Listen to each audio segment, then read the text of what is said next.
এই জল একটু কম ছিল, একটু বানানো হয়েছে, এই যে বানানোগুলো তুলে রাখা হয়েছে। আর বানানোর জন্য একটু জল দেওয়া হলো এর মধ্যে। এর সাথে এই যে পাতুরিগুলো আগে যে পার্টটা দেখিয়েছিলাম বানানোর যেগুলো রয়েছে সেগুলো দিয়ে দেবো মধ্যে। কটা দেওয়া যাবে একবারে? ডুবে না তো বলে না, দুবার লাগবে। সাইড সাইড করে দেবো না,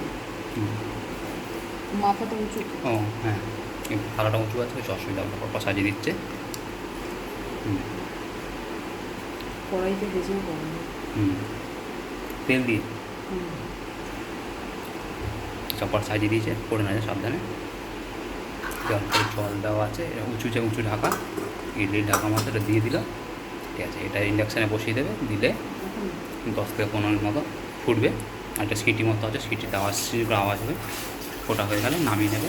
তখন দেখতে পুরো এরকম হয়ে যাবে। ঠিক আছে, আর এখানে ভাত হচ্ছে সেই জন্য দেখাতে পারছি না, এই যে এরকম দেখতে হয়ে যাবে। ঠিক আছে, যখন খুলবো তখন এটা যদি পারি ভিডিও তখন এটা দেখাবো না, এরকম। ঠিক আছে, খুলে আরেকবার দেখা কীরকম হয়েছে। এই ইডলির যে কুকার আছে তার মধ্যে ইডলিটার মধ্যে তলায় জল দিয়ে সাজিয়ে দেওয়া হয়েছে পুরো পরপর। ঠিক আছে, ঠিক আছে, বন্ধ করে। ঠিক আছে, আর বানানো খান, এটা হচ্ছে ভেটকি মাছের পাতুরি। বানানোর পদ্ধতিটা আগে দিয়েছি, এটা ভাপার পদ্ধতিটা এখানে দিয়ে দিচ্ছি। আর হয়ে গেলে এরকম হবে। সে বর্ষাকাল পড়েছে, বেশ ভালো লাগবে এখন। ঠিক আছে, thank you for watching this one, see you in the next one, good bye.